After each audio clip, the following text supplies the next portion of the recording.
I'm here today with Jaxon Repp, Field CTO at Harper. We're going to talk about AI personalized product detail pages. So, what we've seen is that personalization drives revenue for retailers online. However, figuring out how to apply AI to this personalization journey of those retailers has raised a lot of questions. So, Jackson, what are some of those questions raised by this process? It's a wide-ranging question because it's a wide-ranging discipline, much like the knowledge base upon which AI models are trained across the breadth of human experience. You wonder what that human experience is when people are choosing to buy your products. So we've seen optimizations in terms of like core web vitals. A fraction of a second faster to an LCP value increases conversion by X%. Time to first byte, the faster we are, we can calculate exactly what conversion goes up. So really the same metric applies. If I change anything on a product detail page, do the results improve? It is all about conversion. And what conversion is for any site may be different, but the metric is standard across your product offering. So I may know that people need to visit my site 3 times.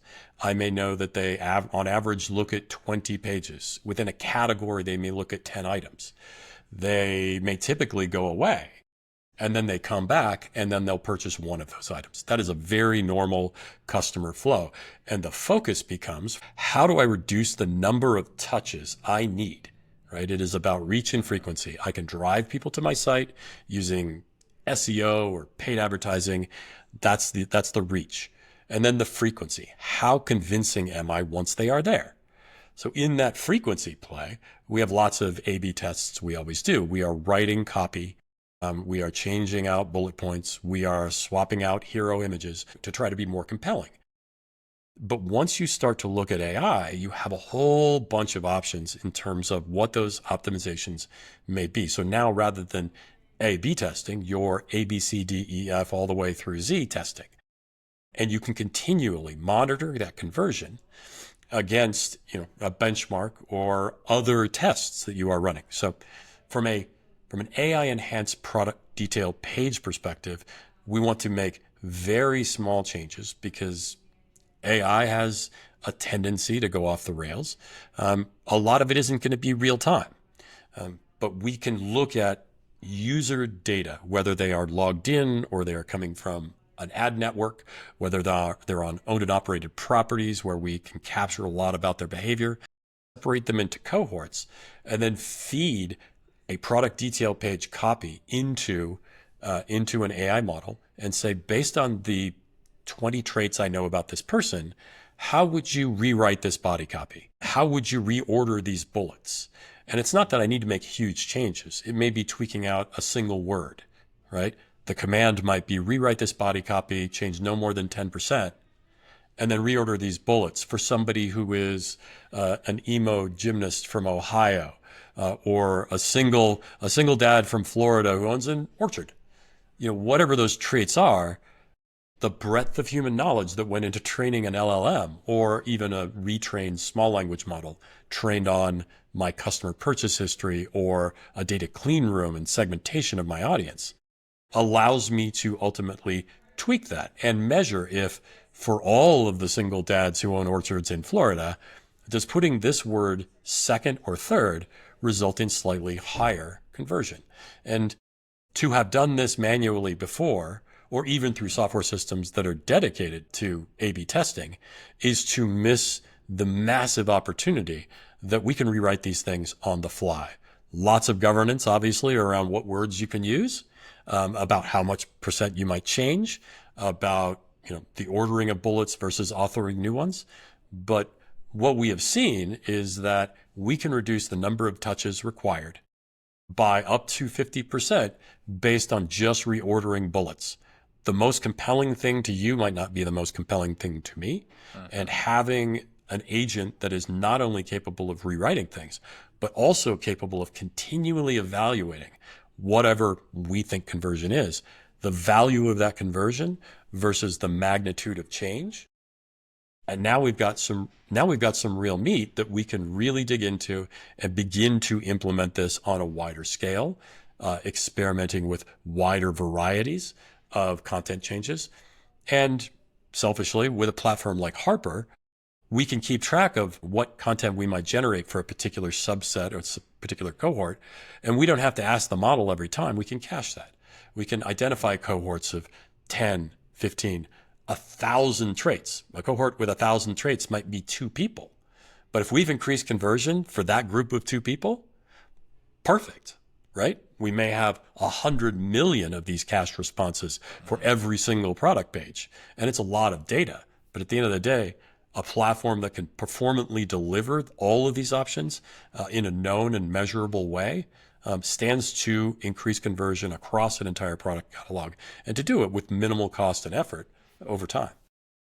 So I have to imagine with taking one product page and then changing the description of it and doing that maybe like 100 times for different personas, that starts to impact performance of a website. What are some of like the considerations or ways around that so that we can still make sure that these AI generated product descriptions still show up in a performant way?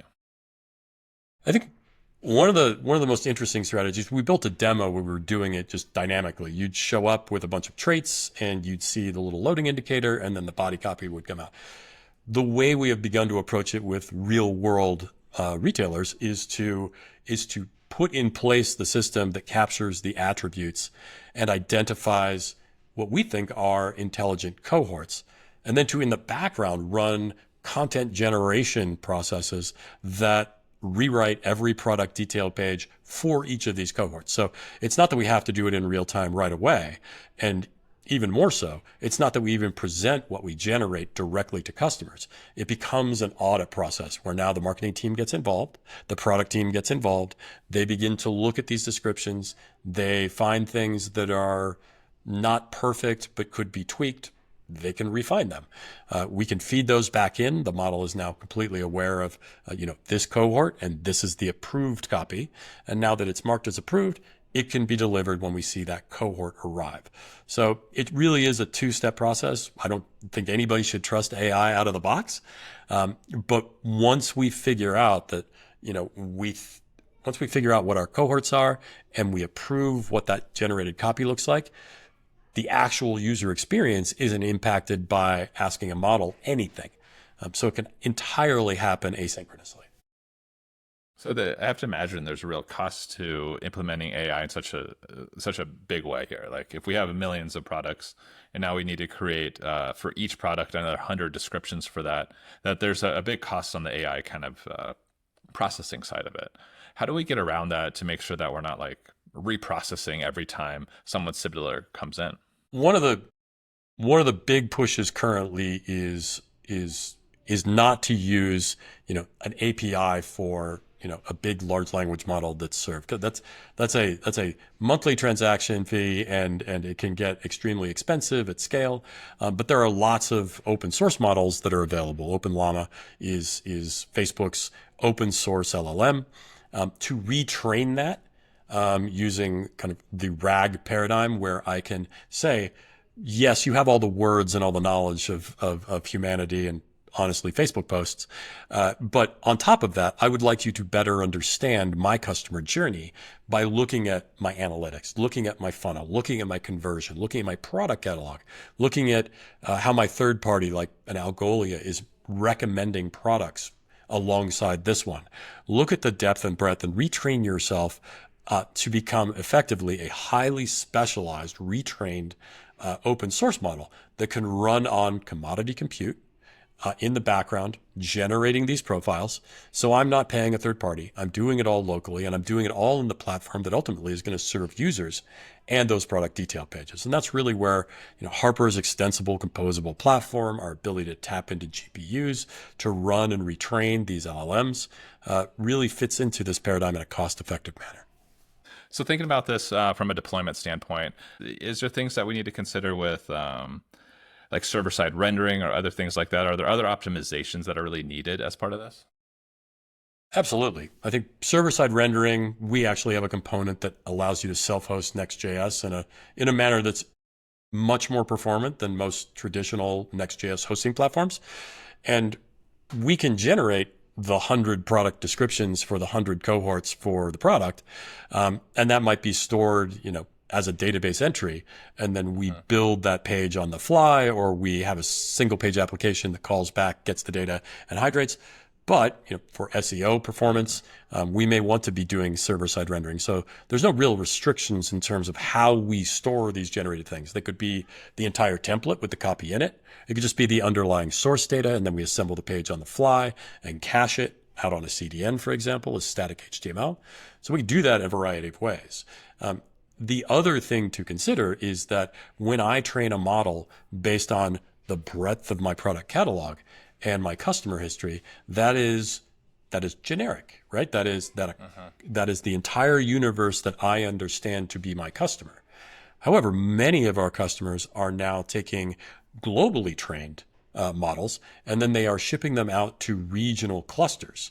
So, and retraining them continually on user behavior data. So I will respond differently to copy in the Southeast, and I can retrain a model on that, and I can be much more specific about my recommendations or my bullet points or my body copy in the Southeast during the summer, where it's super hot and everybody's phrasing that differently. Whereas if I'm in Montana and it's super hot, it's not going to be the same emotional driver. The bullet points may not impact me the same way.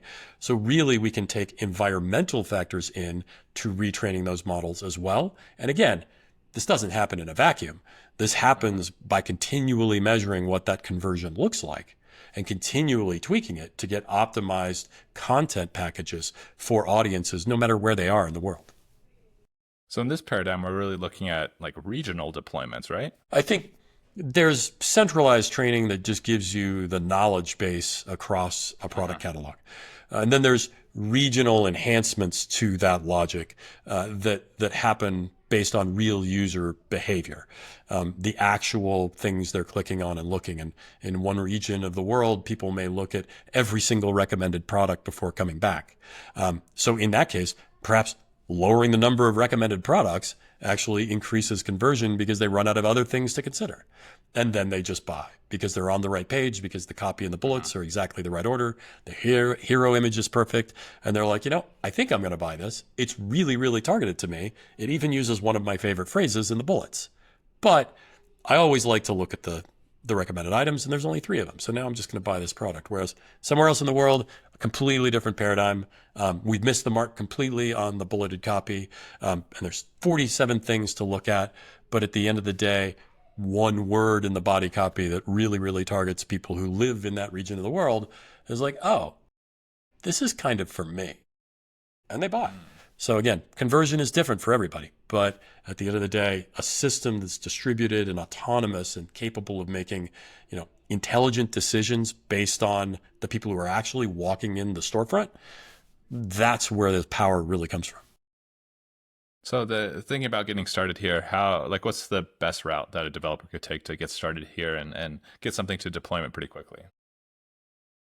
Well, we have an open source template that actually runs on Harper and demonstrates this. It uses the ChatGPT API to call out, make those adjustments based on traits.